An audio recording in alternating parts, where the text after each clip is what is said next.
So the Twitter files part 2 have come out, and they're more of the same, really. If you're thinking that this is going to be some major shock that's exposing everything, it's really not that. Because just like part 1 of these Twitter file things, there's not some super shocking information that's come out that's like, oh my God, I can't believe Twitter was doing that. A lot of things coming out from this are simply things that everyone already said Twitter was doing, and I think people like that they were right about it and that it's coming out and they can say, see, I told you I was right. That's more of the part that everyone's about, not that it's super shocking that all this was going on. I think the most shocking part was probably the Twitter FBI lawyer person who was involved in the company who was trying to hide things and got caught. That was probably the most shocking thing to come out of all this, and it's not even part of the Twitter files. But part 2 is about right here, an investigation revealing that teams of Twitter employees built Blacklist, prevented disfavored tweets from trending, and actively limit the visibility of entire accounts or even trending topics, all in secret, without informing users. So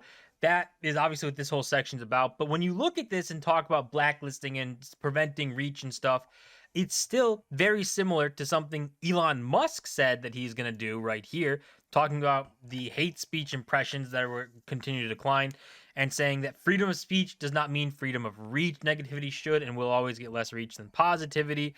But the big problem here is for both these sides, because this one, you're going to say this is absolutely wrong, it's ridiculous. But for this one, if you like Elon Musk, you're going to say, oh my God, it's the best thing to ever happen. When, like, what is hate speech? Nobody knows. It's up to whoever is in charge. If you love Elon Musk, you're saying, oh, Elon Musk has got the perfect grasp on this. If you don't like Elon Musk, you're going to say, my God, Elon Musk has no idea what he's talking about. But in reality, for these platforms, the idea is that they make money through ads, and the advertisers have to be happy. They don't actually care what people are really saying, as long as the advertisers continue to advertise, unless they have some sort of different motive. So that would be maybe the difference between Elon Musk's version here and what was happening in Twitter before. That Elon Musk, maybe, we haven't seen it play out yet, but maybe he won't try and push like a narrative and instead just get rid of things that advertisers don't like, because at the end of the day, they need the advertisers to spend money so that Twitter can try and make money. But for these blacklists, these are some examples that came out here with some accounts. You can see recent abuse strike, trends, blacklist. So this account was not allowed to go trending. They have another account having a search blacklist and notification spike. I'm guessing that means you wouldn't push notifications, which obviously hurts engagement as well. And a search, if you can't even search for someone, then no one can find the person. So again, that hurts engagement as well. And another one they had, recent abuse strike, notification spike, do not amplify, and not safe for work. So again, it's a lot of things to push down an entire account, and this would obviously be another slight difference. So the Elon Musk thing, obviously what he's expanded on is that he thinks that they should stop the individual tweets, and this was more going after overall accounts. So obviously, if you put an entire account under something and make it harder for the entire account to reach stuff, then that ruins the entire account. If you only do it for a certain tweet, then it doesn't ruin the entire account. But again, who decides what tweets are allowed and what tweets aren't? You just get really messy there. And a problem that made this bigger was Twitter denied that it did such things in 2018.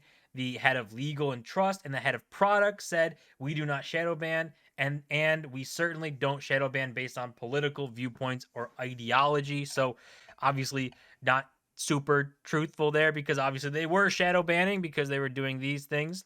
And they were doing, it was a lot favored towards one side of the aisle than the other. But I'm sure there's both sides. You could probably find examples so they could actually say they weren't lying there. But the way that they kind of got around this to say that they weren't lying is the word shadow ban, where they were saying things like this here. Many people call shadow banning Twitter executives and employees called visibility filtering, or VF, saying that think about visibility filtering as being a way for us to suppress what people see to different levels. It's a very powerful tool. So obviously they could technically say that they don't shadow ban people, because they technically don't, because they don't use that term. They use visibility filtering as what they were doing. So if someone would have asked them, do you do visibility filtering, then they would have had to have said yes, otherwise be lying. But technically, by saying shadow ban when they call it something else, it's probably just a weird way to get around saying that you weren't lying, but we all know it does the exact same thing. And they go on to say, we control visibility quite a bit, and we control the amplification of your content quite a bit. And normal people do not know how much we do, which is obviously a big problem because now you don't just have this Twitter internet type thing where anyone can say something and people can make up their minds whether it's worth reading, worth following someone, or worth even giving their attention to it. But now you have Twitter deciding that for you. So that's a big problem because obviously a company is going to have biases and they're going to push those biases. And when you are a platform and supposed to be saying that anyone can tweet and anyone can say this and it's great, you should be more open to people exploring on their own and maybe pushing down things like hate comments or hate speech. You could try and get around that. But other than making advertisers happy, you should just kind of let people talk and decide what's important to them. And something to actually add on from part one of this, where part one, Jack Dorsey was apparently not really involved and it was behind his back. This right here says that we got Jack on board with implementing this for civic integrity in the near term, but we're going to need to make a more robust case to get this into our repertoire of policy remediations, especially for other policy domains. So this one appears that Jack Dorsey was at least in on, knew what was going on, and said that it was all right to go through with it. So it seems like Jack Dorsey wasn't all the way unknown on this stuff, which might contradict a little bit that he wasn't involved in the first one because they kind of go hand in hand. But this is a big difference from the first one. Jack Dorsey isn't in the shadows here. He is on board or somewhat on board for at least a short period of time or something because of obviously what this says right here. And then ended off saying, we're just getting started on our reporting. Documents cannot tell the whole story here. A big thank you to everyone who has spoken to us so far. If you are a current or former Twitter employee, we'd love to hear from you. Please write to this email. So I guess there's another part too, part 3 too.